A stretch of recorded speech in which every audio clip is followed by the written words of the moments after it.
Hey, what is up, everybody? Welcome back to the Coach's Corner. As always, it's Clayton and Justin giving you a recap of the NFL and a little bit of the preview. Justin, Week 10 is in the books, man. Can you believe it? No.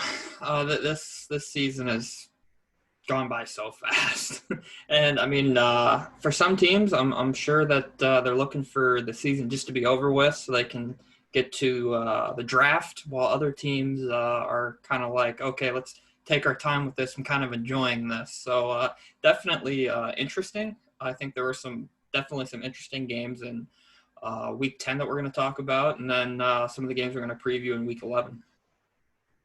Man, I wish COVID would move along as fast as the NFL season has because this is flying by. Well, they say time flies when you're having fun, and football's fun. COVID, not so much. That's an excellent point.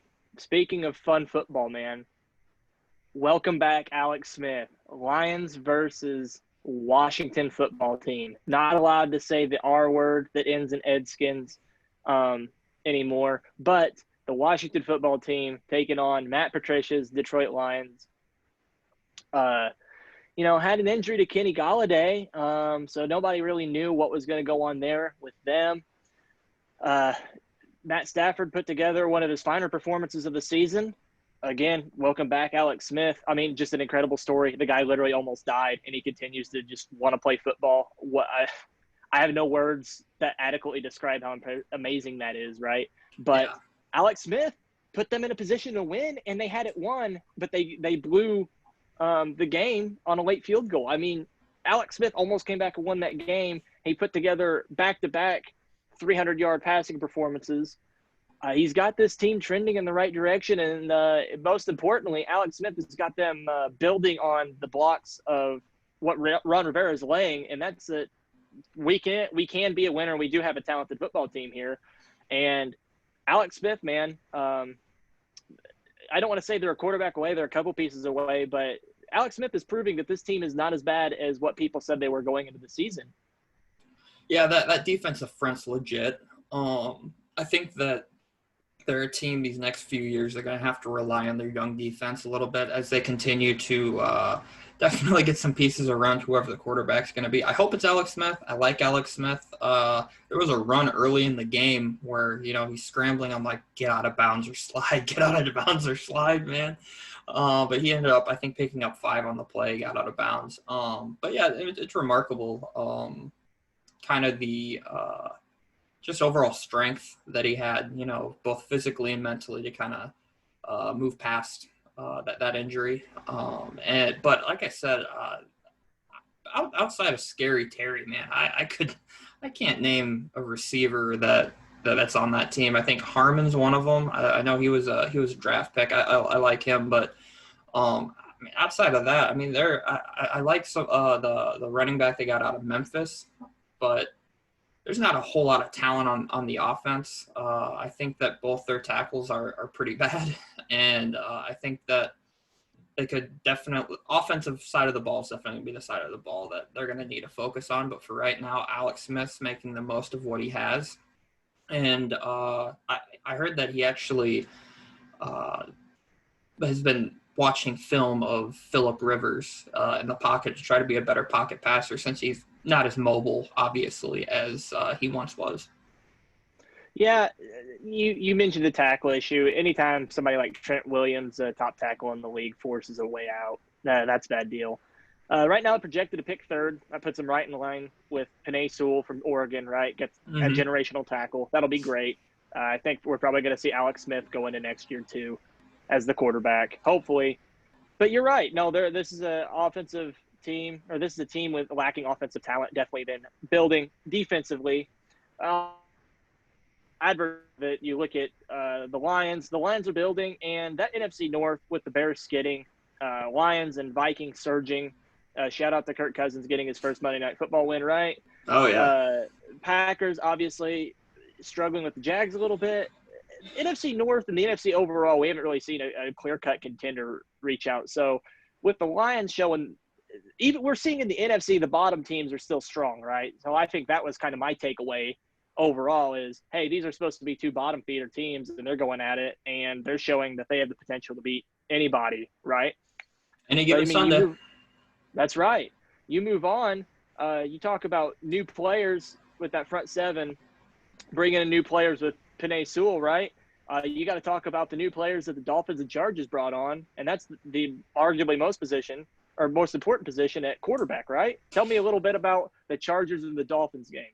Well, I really like this game because here you have Justin Herbert and Tua, obviously, and I think that a lot of people would maybe say the Miami Dolphins have, in a way, maybe overperformed what people thought that they'd be. Obviously, they're a young team. They had an excellent offseason. I think that they drafted right up there for maybe the best draft last year with the amount of talent they brought in, and not just developmental talent, but guys that could step in right away and play. I mean, you think Austin Jackson.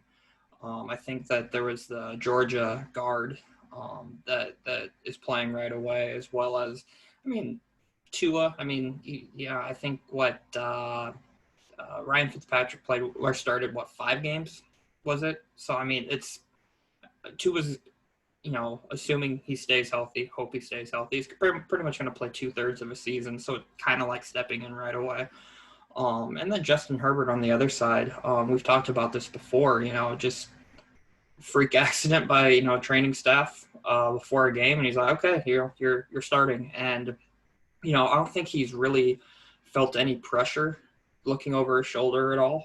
Even though Tyrod Taylor's a good quarterback, I just think that he's playing in a way that he doesn't know what he doesn't know. He's just going out there and balling. He's obviously a very smart quarterback. I think that he scored right up there at number 1 or number 2 in the can't think of the Wonderlic. That's not directly related to football, but just general intelligence. So I mean, he's a pretty intelligent kid. He seems pretty mature, and I think that I think the Chargers found themselves both teams really found themselves a quarterback for the future. Both have a lot of holes to fill. They're definitely in kind of a rebuild mode. I think that the Dolphins are a little bit further ahead in the rebuild than the Chargers are, but I think that they both have certain positions of strength and others, maybe positions of weakness. I think the Chargers have a great receiving core, where the Dolphins are kind of I think that the Dolphins have a great defensive backfield. Chargers are respectable, but I mean, when you pay big dollars to both Byron Jones and Xavier Howard, I mean, you're expecting a lot out of those. So I mean, I think that it was overall a good game. Tua got him in the end. I think our last show I predicted the Dolphins were going to win this, but it was going to be a fun game. Yeah, when you're talking about overall success for a young quarterback, obviously the wins aren't coming with Justin Herbert, but a lot of people scoff at fantasy football and they say that's not real football, that's for nerds and Poindexters, whatever. Fair enough. However, fantasy football, you score points, it is indicative of actual football success. The statistics that a football player puts forward. Justin Herbert is the second highest scoring quarterback through this many games of his career of all time. Just behind Cam Newton. He is 8 points behind Cam Newton, and he's just ahead of Patrick Mahomes. Let that sink in, okay? That's pretty good company to keep. That's 2 former MVPs he's sitting with. Yeah. Am I saying Justin Herbert is the next league MVP? I'm not. But it's important that we acknowledge what we're watching here. For a couple different reasons. Number one is if your team drafts a quarterback, this is not the output or the performance you should expect from said rookie quarterback. Number two is we should appreciate what Justin Herbert is putting forward. And like you said, the Chargers they were expected not to be a rebuilding team, but it's evident that offensive line isn't good enough. They've got holes at linebacker that they need to address in the draft or offseason, right? Chris Harris Jr. goes down, so now they're missing a nickel corner. They've got some holes on defense that we didn't expect. They also lost the top safety in the NFL in Derwin James, right? Yeah. So, but yeah, it's just something that goes to show that like Justin Herbert is the real deal. It seems like, and Tua hasn't really got that chance to shine. A lot of people are predicting the Dolphins to address running back and also predicting them to address wide receiver, maybe grab like Travis Etienne and Jalen Waddle to add. And that's whenever the Dolphins get scary, is whenever they add some legit weapons for them to play with. You so betcha. something to keep in mind. Speaking of MVPs, though, I know that that Justin Herbert isn't an MVP yet, but I mean, you're potentially talking about a battle of MVPs with Josh Allen and Kyler Murray. What did you see from the Bills and Cardinals game? Well, what I saw from them directly was just kind of you want to say clashing styles, but in a way they kind of link up. Both teams want to take these deep shots and show off the vertical talent at receiver they've got. And DeAndre Hopkins, Christian Kirk, Andy Isabella. On the other side of the field, the Bills have Stephon Diggs, we know about, obviously hit the game winner for Minnesota on the Saints, right, on a go. Deep threat there for many years. John Brown, Smokey Brown, and Gabriel Davis, both teams were showing off speed. It was a very exciting game to watch and see them try to take those deep shots. What about Cole Beasley, though? He I think almost won toe drag swag on Good Morning Football. He had a one-handed snag on the sideline that was nice too. Yeah. He is, obviously Cole Beasley giving short white slot receivers hope everywhere that they still have a place in the NFL.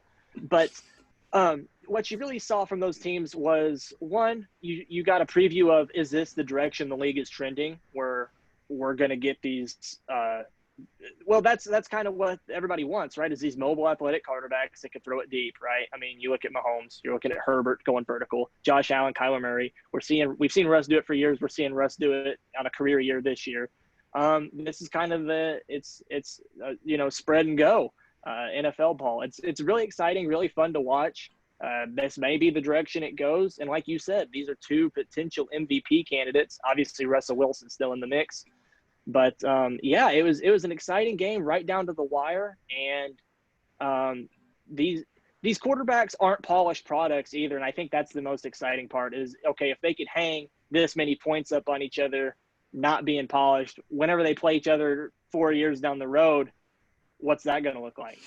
How is that going to play out? So I think that's the exciting part you saw, kind of maybe a glimpse into the future. Yeah, for sure. I just overall for the game, I think that they were both teams that, are in the thick of the playoff race, in reality, and in the thick of their division as well. I think that they're both obviously great up and coming football teams, a lot of young talent. But like you said, kind of the clash in style. I think that a lot of teams, or a lot of fans rather, thought when Cliff Kingsbury took the job, it's just kind of like, okay, is this going to be kind of a Chip Kelly thing? You want something that maybe sells tickets. But I think Cliff Kingsbury's done an excellent job. And I think that, Kyler Murray was the perfect guy for Cliff Kingsbury. And I think now you're really starting to see it pay dividends. And I just think that, especially after that last play of the game, I think it's safe to say that the Cardinals got the better of the DeAndre Hopkins trade. And there are a lot of people right away that were like, it was a terrible deal on the side of the Houston Texans. But there are some people that are like, wait a minute, David Johnson hasn't been able to stay healthy. Maybe he needs a change in scenery. But as of right now, I mean, I like David Johnson. He's from Clinton, Iowa. I don't know if many people know that. So right in my home state. So I've always cheered for David Johnson rather.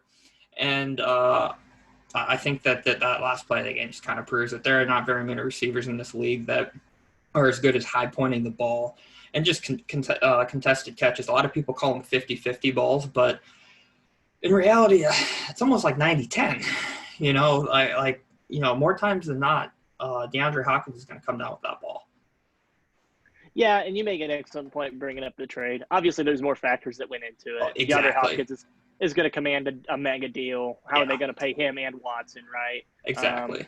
Clashes with the head coach, Bill O'Brien. So multiple deals. I think I Bill don't like. O'Brien thought that, Will Fuller, another year in the league, might start developing into the first rounder they thought they would have. And I mean, Kenny Stills he isn't a guy that is a number one wide receiver, but he's a very respectable slot wide receiver. And maybe he thought adding, because we've talked about this with Christian McCaffrey, running backs in the slot.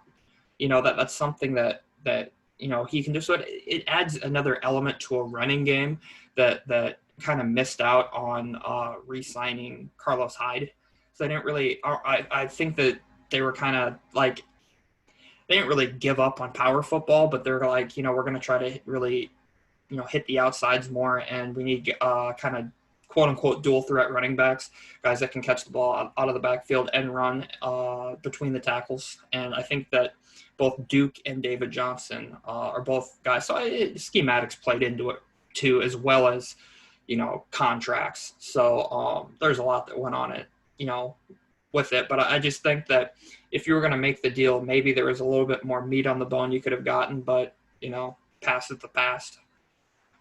And if you're sitting here talking about NFL trades that haven't panned out for the team, you got to mention the Chicago Bears trading for Nick Foles, man. Oh, or trading up for Mitchell Trubisky. Okay, that one, I'm not going to make a fool of myself, because anytime you defend Mitchell Trubisky, you come under scrutiny, right? But I won't feel right letting it go by. Patrick Mahomes and Deshaun Watson were not perfect prospects. Obviously, they fell into good situations. But Mitchell Trubisky was seen as the most pro-ready. Peyton Manning had apparently watched him play and spoke highly of him. The Browns had talks of potentially liking him as well, which added fuel to the fire. What happened with Mahomes, in case people don't know, Mahomes ended up throwing 40 miles per hour at the scouting combine, which is seen as very weak. People questioned his arm strength, his deep ball ability. Didn't know if he was a one-trick pony and a rushing quarterback. That was his question. Mahomes obviously took approximately 0 snaps under center at Texas Tech University. So that was a big concern for him too. So yeah, obviously hindsight is 2020, right? You look and you go, oh, we could have had Mahomes. But like in the heat of the moment, all three guys, it's not a perfect science. Mm-hmm. We find out, but that's my piece on Mitchell Trubisky. I'm not defending Mitch. I'm just saying easy. Take it easy on your Bears friends, okay? Because it wasn't that bad of a decision in the heat of the moment, in all reality. Yeah, and I watched there used to be a show called Gruden's QB Camp. It wasn't Gruden's QB Camp. It was a show the NFL Network did with Kurt Warner and Steve Mariucci, and Mike Mayock was also on the show. They didn't even have Patrick Mahomes as a first-round pick. They tiered the guys. They had Kaiser as a first-round pick, or projected first round. He went second. Mostly because of size, strength, and kind of those things. And then they had Mitchell Trubisky, kind of also in the first round. But they also had Davis Webb going second. They thought Davis Webb was going to go before Patrick Mahomes. It's just kind of interesting to see how some of those things play out. But absolutely, I do not think it matters if Deshaun Watson was the quarterback on Monday night, if Patrick Mahomes was the quarterback on Monday night. I think, we've talked about it. It's a Matt Nagy problem. I mean, it really is. Also, that offensive line's terrible. They don't have – I like David Montgomery, Iowa State kid. I don't think he's a number one running back. I think that he is a complement to a guy who's a number one running back. I think that he is – kind of the equivalent to a Marion Barber in a way. Marion Barber always had, or he was never really the guy in Dallas. There was always Julius Jones. There was a plethora of other guys that were kind of the quote unquote every down back. And, kind of the short yardage situations when he went in. And I just think that's David Montgomery. it was interesting to see what types of changes Bill Lazor was going to make as the play caller. Because we talked about that, maybe play calling needs to go to Lazor and asterisk here, you should play Mitchell Trubisky. Because as we talked about, with that bad O-line, there's a mobility that Mitchell Trubisky does have that Nick Foles just doesn't. Is he the most immobile quarterback in the NFL? No, but he's at best middle of the pack when it comes to his mobility. And I just think that there's no running game. There was brought up, and you could see it Monday night, that when Bill Lazor would want to take shots downfield, he never had a check down. So the Vikings were playing two deep safeties. They're trying to protect their young corners, and nothing was open. They would, or if they didn't play two deep safeties, they would bring so much. They would bring kind of I think they call it zero blitz or cover zero blitz, where there's not enough offensive linemen to block, so it has to get out of the ball has to get out of the quarterback's hand fast. And generally speaking, if you're going to run four verts, you need to have a check down. And they just didn't. So I don't know if you could put this all even on the quarterback. I just think that Bill Lazor hasn't been able to put any of kind of his taste, his flavor into the offense, because, all of a sudden, Matt Nagy's going from calling plays, all of a sudden, okay, Bill, here you go. In 1 week's not really a whole lot of time to put a whole lot of, your own taste in the offense.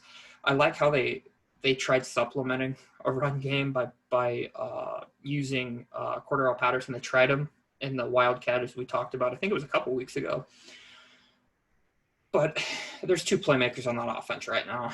Allen Robinson, I like Anthony Miller, but it's really right now it's Robinson and Cordero Patterson. And they haven't been able to find ways to really get them the ball because it's so bland. There's no juice in the offense. It seems like all the route combinations they run are pretty predictable.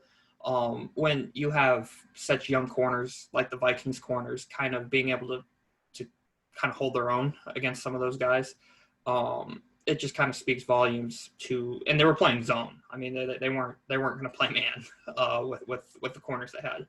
It just kind of speaks volumes to just how predictable, I guess, their offense is. And when I think they had maybe 149 yards of total offense, and their defense played great, and their special teams played great. Their offense, with an offensive-minded head coach, played absolutely horrible. I think the Vikings ended the game with like 350 offense. Kirk Cousins had a good game. That pick wasn't really his fault. It goes down as a pick in the stat sheet regardless, but Thielen should have had that ball. So, overall it was, a good win for the Vikings, good win for Kirk Cousins. And, I don't think the bye could have came at a better time for the Bears, with Nick Foles recovering from injury and Mitchell Trubisky recovering from injury. And it also gives Lazor some time, if he's going to be the long-term play caller, to kind of be able to add some of his own wrinkles to the offense. Yeah, there was one play that really stood out in my mind as kind of the symbolization of what the Bears football has been dealing with. So they ran sprint out right. What sprint out is, for those that don't know, is if you've got a bad offensive line, you want to find a way to either shift the line and you shift your quarterback over with it. You run the quarterback outside the pocket, which is what a sprint out is, right? That's what the Bears have to do with this bad offensive line. That's what good teams and good coaches do, is they find ways to move the pocket so that the blitzers just can't line up and tee off, right?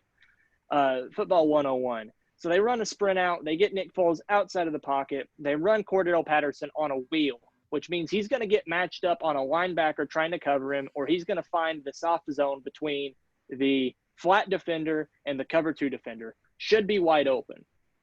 But in this particular play, Anthony Miller out of the slot ran a 10-yard out and ran right into Cordero Patterson on the sideline where the hole shot was going to be. It was basically a one look.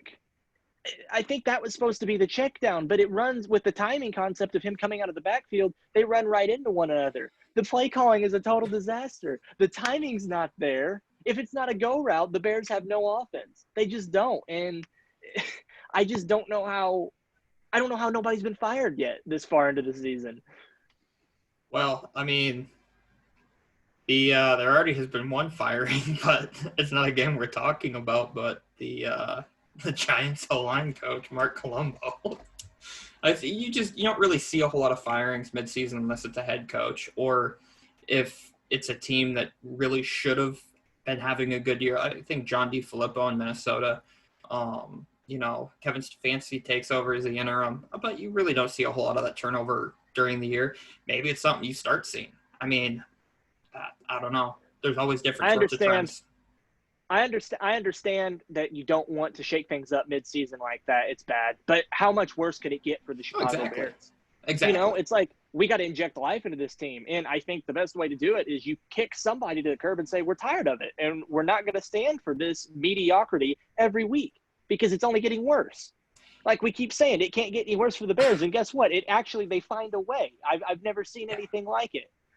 I'm getting fired up as an offensive coordinator here, watching this bad offensive football every week.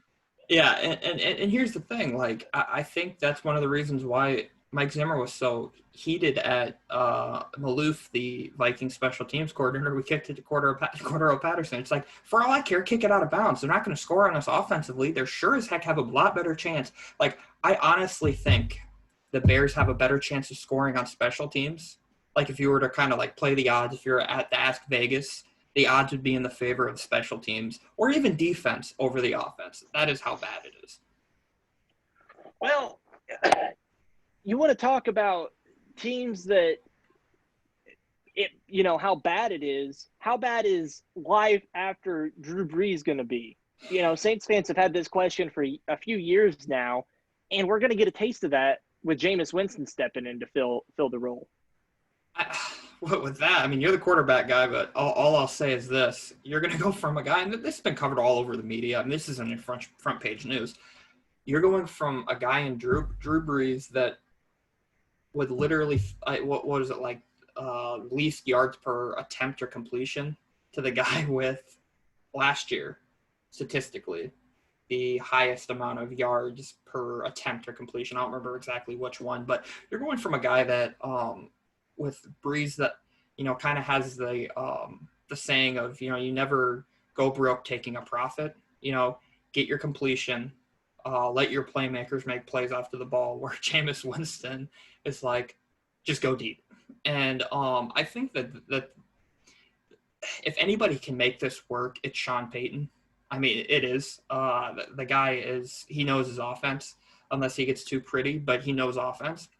And I almost think here that this might be a situation where they might be more apt to do the two quarterback system more than they did with Brees, because I think both these guys are playing to kind of be the future face of the franchise. And I think that if I'm Sean Payton, they're not going to do anything that would jeopardize this season, because, I mean, they're right up there, arguably one of the best teams in the NFC. Maybe in football. So he's not going to do anything to jeopardize this season, but if there's a way he can play both quarterbacks to kind of give them kind of a test run to see, who they want to go with in the future, I think that Sean Payton's a guy that's definitely going to do that. I think that they finally have Emmanuel Sanders healthy, if I'm not mistaken, and as well as Mike Thomas. And I mean, you have Alvin Kamara. I'm not sure, is Jared Cook healthy? So, I mean, Jared Cook, yeah. They pretty much have their full array of weapons right now healthy. They're healthy at the right time. But I think that having Emmanuel Sanders hurt and, Mike Thomas hurt might have been a blessing in disguise for him, because I think that they realized that they were a lot deeper at receiver than they thought. And I think getting some of those guys like Callaway and Smith was always pretty good, but I think getting those guys more reps only helps them as the season goes on. Because let's say that, God forbid, Emmanuel Sanders goes down again or Thomas goes down again. Those guys have more playing time under the belt and meaningful snaps, especially without a preseason and kind of a different sort of camp. I think that, I mean, it's almost a blessing in disguise, especially the fact that, they were still able to win games while playing guys that really weren't that experienced. Well, you've seen that in years previous is, okay, we're going to go to Michael Thomas. We're going to go to Alvin Kamara. We're going to go to Michael Thomas. We're going to go to Alvin Kamara. We're going to go to Jared Cook. Deep shot to Traquan Smith, okay? When one of the Vikings postseason games in recent years. Yeah. Drops wide open touchdown. Why? He's not ready for it. Mentally, he's not prepared because whenever he knows I'm going to be open on this play, he's mentally not prepared. So, yeah, I think this is going to be huge for those young guys taking a step forward. It's been huge for their offense just to know that they can survive without Michael Thomas. Okay, I think that Michael Thomas was getting a bit of an Antonio Brown complex in a way. Yeah. Okay, he gets paid big money. He thinks I'm the team. He's acting out. He's talking a lot of trash on social media. He gets in a fight with a teammate. He's hurt. It's this, it's that. Best thing that could happen is he got humbled because now the Saints know we don't have to feed you the ball to win, as evidenced by this past week. But yeah, you're going to get a good look at is Sean Payton going to run, zone read with Taysom Hill? Part of the reason that Taysom Hill is such a nightmare is because he lines up at quarterback, but then guess what? He could hand it off or throw it and then turn into a receiver. If Drew Brees is on the field, he can line up as a running back, shift into a tight end, flex out into a wide receiver. The versatility there is what makes him so unique. He's the only quarterback, to my knowledge, unless I'm not watching film close enough, that plays kickoff and punt return, or kickoff and punt coverage, right? But he also blocked I don't a punt think against the Vikings one year. I mean, he's a Swiss Army knife. Yeah, and he's a great guy to have on your football team. As a high school, college guy, it's somebody that you pray whenever you say your prayers at night, you put both knees on the ground, you put your elbows up on the bed, and you say, please, God, deliver me a guy like Taysom Hill. But in the NFL, we don't see these guys be franchise quarterbacks. If we did, Tim Tebow would still be playing on Sundays. Yeah. That's just the reality of it, Pat right? White might still be playing too. Right. And I'm interested to see this offense. I don't think we're going to see a ton of deep shots because the Bruce Arians offense actually reads deep to short. That's why Tom Brady is struggling so much because he's used to going short to deep. Therefore, you don't see as many deep shots in New England. That's the McDaniels Belichick style. Mm-hmm. Sean Payton likes to kind of force feed you the reads. Okay, we're going to short screen them here. Okay, now we're going to hit the dig over the middle. You're going to see double crossers, almost like a pick play for him. Okay, now we're gonna run shallow crossers and see if we get some yards after the catch. Sean Payton likes to flex his offensive mind on the league, and that's what gets the Saints in trouble. So we're really going to get a taste of what the Saints are going to be like here in this game. That's why I'm so intrigued. Is Sean Payton actually going to let Jameis and his players play, or is he going to say, I don't need Drew Brees, I'm just going to be okay? And that's what I'm worried about for the Saints and the Saints fans. I love Brady Belichick. I don't need Tom. I don't need Bill.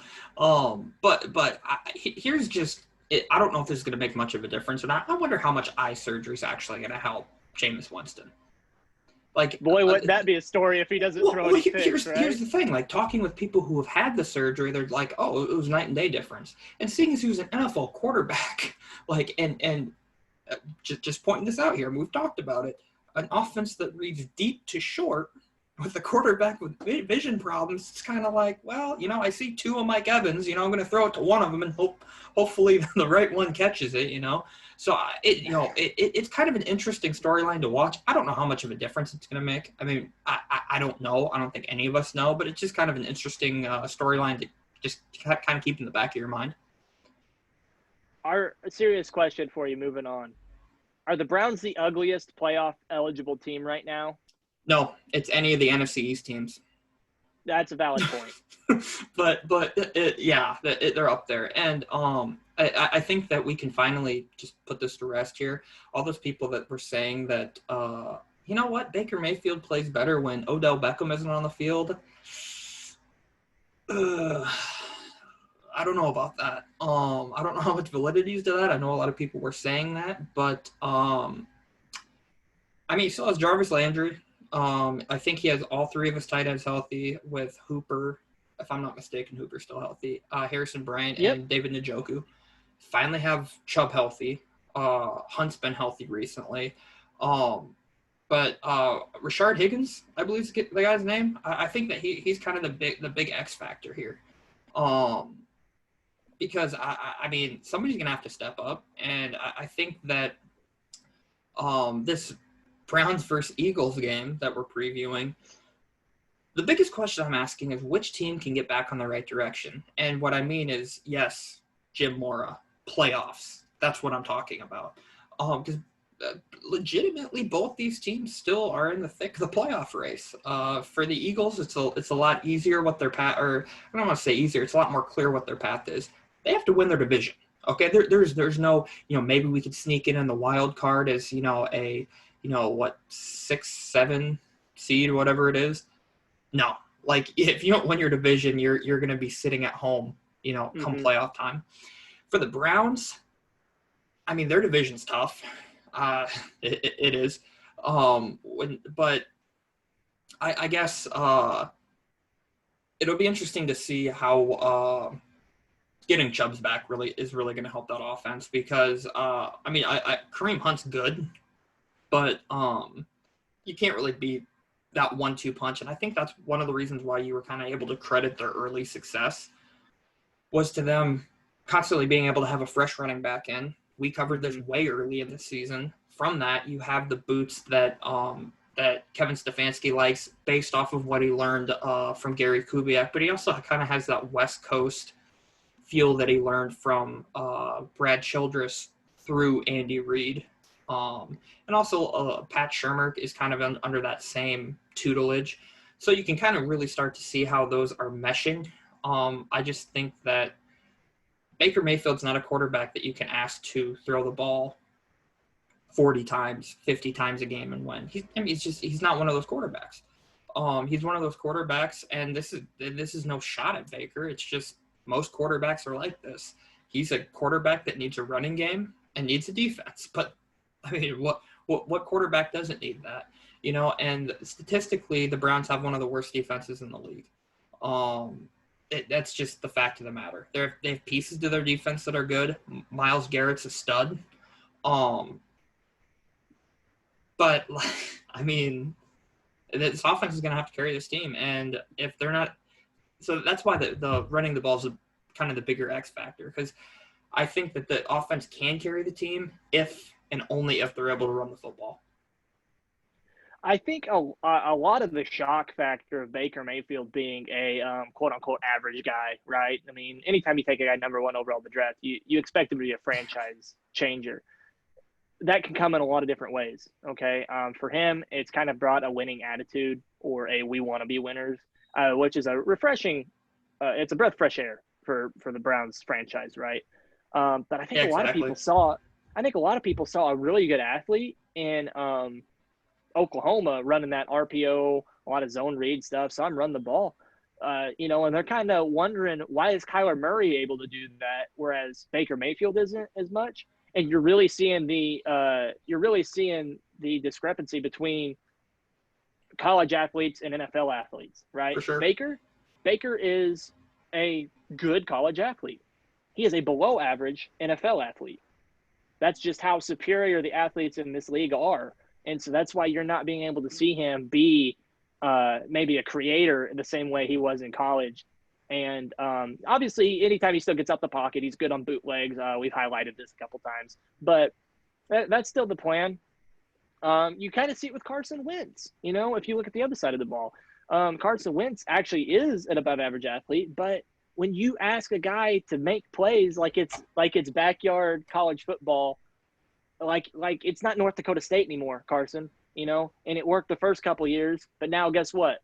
Guys are just spying him, right? Defenses are just spying him. They're sitting hard cover 2 on corners to just make sure he can't get outside, and they're making him cut up for minimal yardage gains. They're just limiting these plays from bad offensive line plays or, lack of receivers, whatever it is. They're basically just daring these guys to beat them. And Carson, you're seeing Carson Wentz struggle offensively because he's having to create the entire offense, and it's leading to a ton of turnovers. He's actually, I know everybody loves to kick Daniel Jones in the face and say that he turns the ball over the most in the league. It's actually Carson Wentz. I don't know if he's prettier than Daniel Jones, or if Philadelphia fans threaten people on social media. I don't know exactly why that stat isn't produced more, but it's the truth. Carson Wentz is the quarterback that has the most turnover-worthy plays in the NFL. And Baker Mayfield is also not far behind him on that list. So this could be a fun football game. The one you just previewed, selected the preview, it could be a very fun football game. Yeah, for sure. Another fun football game that, that you're previewing is the Titans versus the Ravens. Both these teams are teams that really like to run the ball, that like to play action off it. And these are two teams that met in the playoffs last year. And the Titans really gave them all they could, handle last year in the playoffs. Derrick Henry, a huge game that game. What do you predict for this game? I don't know what to predict for this game. What I'm going to be watching for is how does a guy like Greg Roman deal with the passing attack concerns coming out of Baltimore. Okay, these are the same issues this guy ran into whenever he had Colin Kaepernick in San Francisco. When it comes to, okay, I'm going to slide, protect my line over here. We're going to run, halfback blast off the left tackle, whatever it may be, whatever terms you want to sprinkle on there, like Salt Bay to spice up this play, whatever fancy jet motions he's hiding in there and boot nakeds off of it with Lamar to put window dressing. The point I'm trying to make is, Greg Roman, give him a pin and a blocking scheme, he's fantastic. But when it actually comes to, okay, we've got to scheme these guys open, what's this defense showing us passing-wise? What can we run on 3rd and 8 to pick up this first down that doesn't involve Lamar taking off? He's proved kind of clueless unless it's a seam route to Hayden Hurst or a seam route to Mark Andrews, right? And so that's the issue I'm looking at. I think they're going to miss Hayden Hurst, honestly. Hayden Hurst got traded to Atlanta. And then Andrews is the only healthy one because what's his name? Boyle just went down with an injury. Boyle just went down with that nasty injury. And you don't see a lot of 3 tight end fronts. And if you do, one of them's left in to block. But in that situation between Boyle, Andrews, and Hayden Hurst last year, they were able to block and go out and pass routes, which now they don't have that luxury because obviously they lost Hayden Hurst, right? So that's been a compounding issue. You look at the other side of the ball offensively, you do have a quarterback and receivers that are a little more suited to passing. Not that Lamar's not a gifted passer. I think Lamar's one of the most gifted, naturally gifted passers in the entire NFL. I think if he was actually in a system that showcased that, we'd say the narrative different. But Ryan Tannehill does get to play in a system with his offensive coordinator that lets him get outside the pocket, a little bit and throw some play action passes.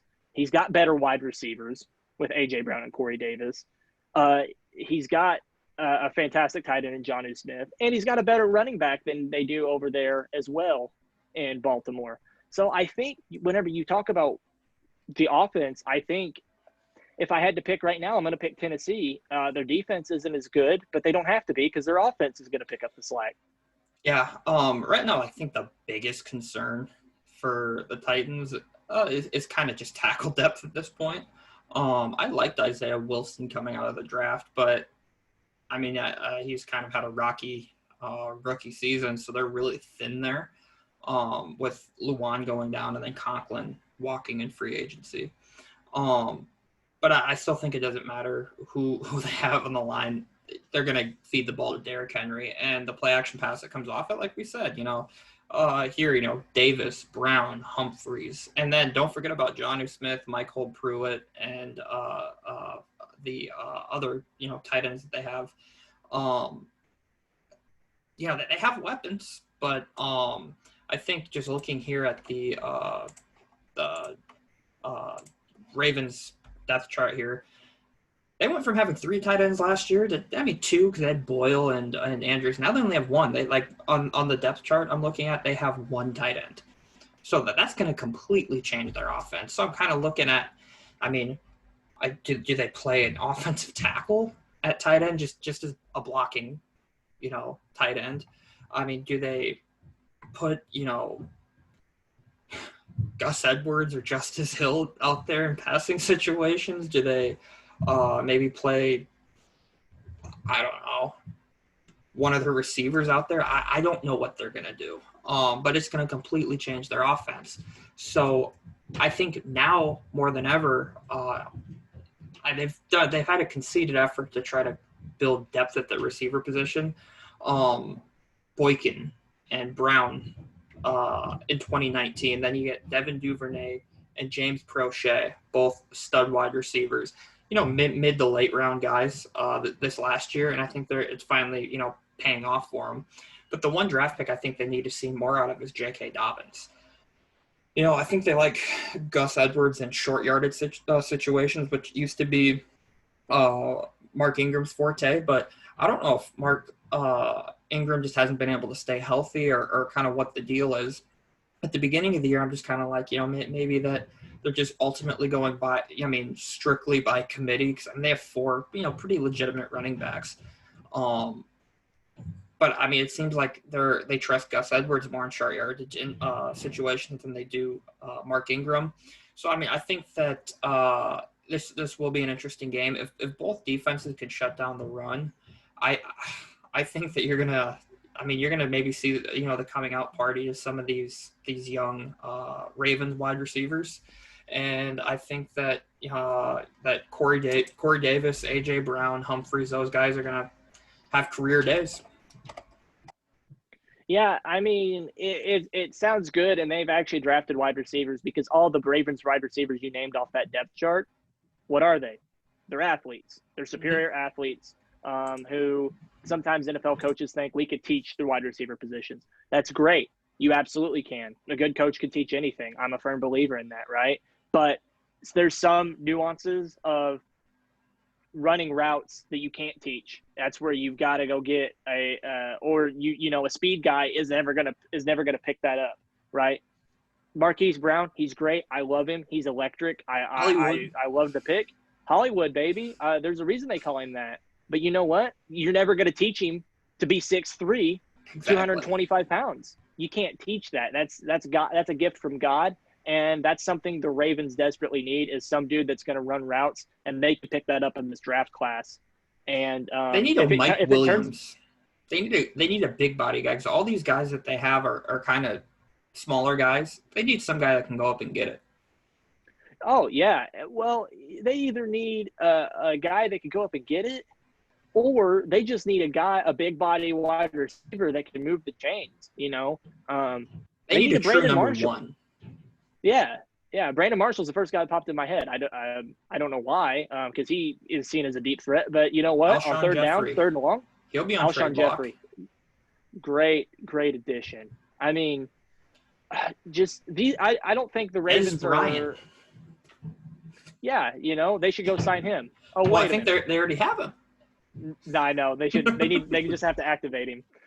But man, you want to talk about a team that is 2-up offensively? The Raiders, man, they spent a lot of capital, both draft and offseason spending, to go up and give themselves a chance to compete against the Chiefs. And here we are. This is a game that could decide the division.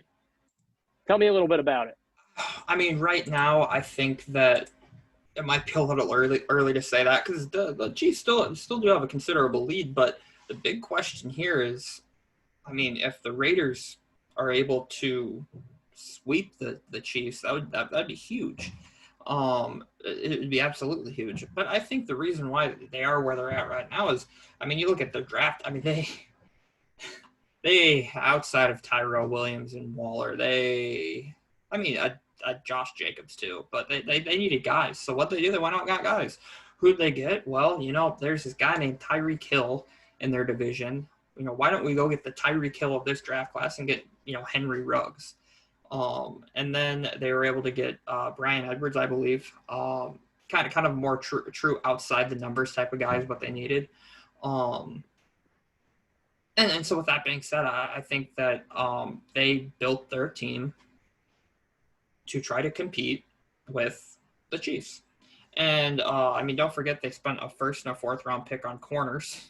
So, not only is it important for you to get guys that can score points just like them, kind of be nice to have guys that can, maybe slow down their offense a little bit, which is kind of one of my keys that I have is it's simply how can you control the game enough to where you can keep Patrick Mahomes. One of the ways to beat Patrick Mahomes is to keep Patrick Mahomes on the sideline. How do you do that? You establish a running game. And I think that they have the ability to do that. And just time of possession. It's a big time of possession battle because you keep your defense rested. And like I said, you keep Mahomes on the sideline, and you can't really score points from the sideline. So that's kind of the big takeaway. And with that being said, who on the Raiders offense is going to step up and make plays? Josh Jacobs, Waller, one of the other tight ends that they have, Moreau, is the old Jason Witten going to make some plays? Ruggs, Edwards, Zay Jones. Who is it going to be? Well, there's one guy you didn't mention, and I'm a little ashamed for you because you want to throw around Cole Beasley, right? Hunter Renfrow, right? Yeah. Hunter Renfrow. Nick Saban wakes up in night terrors, cold sweats in the middle of the night because he still can't figure out how to cover Hunter Renfrow. I like Hunter Renfrow. I love the Hard Knocks where Frank Caliendo does the impersonation of John Gruden. He's like, Hunter Renfrow, man. We like those Clemson guys, man. But the dude, he literally points out that the guy looks 30 when he was a rookie just because of the hairline. But I love Hunter Renfrow. Yeah, Hunter Renfrow, he's not a guy that if you look at the stat sheet, you're like, man, this guy's killing it. But if you go watch, he makes plays on third downs. He makes deep ball contested catches. He makes contested catches across the middle. He's always open. He runs great routes. That's what's got him drafted. Even though they made fun of his hand size, they're only like barely 8 inches, right? They said, how's he going to catch a football with these hands? Like, Very well, careful. we weren't asking that. We weren't asking that question when he was beating Alabama. He caught the game winner. So, yeah. Like I said, no, it could very well be Hunter Renfrow. It could be Henry Ruggs. Again, they drew a lot of scrutiny for drafting Henry Ruggs. The Raiders did because they said, well, Derek Carr is one of the least efficient deep shot passers in the league. Well, let's make him efficient. The pure stress that a guy like Henry Ruggs can create running a 4.2 40 is just ridiculous. It's like, how are we going to keep him from breaking free? And even if he doesn't catch the ball, he's drawn several deep shot penalties.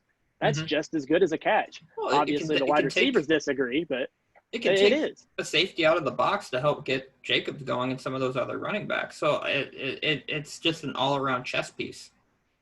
I think the Raiders have the game plan on how to beat the Chiefs. They've already done it once. They showed us that. It's just a matter of can they go out and execute it twice. And I think if they can, that's when it gets scary for this Raiders team because now they believe in themselves. We could beat anybody. If you go out and you beat the Chiefs twice in one season, there's not anybody that could beat you except you.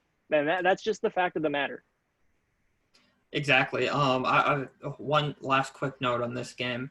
So after the Raiders beat the Chiefs in Arrowhead, the bus driver of the charter buses for the Raiders was a Chiefs fan, and he said some smart aleck remark to John Gruden, and Gruden had the bus driver take victory laps around Arrowhead Stadium just for that comment. So I wonder if the Chiefs were to win, if they'd return the favor around the new stadium. The Death Star. Yeah, it's very possible that they do that, but you got to win first. You know exactly. What? If that's something the Chiefs are thinking about, I don't want to say they've already lost, but that's the kind of mentality that beats you.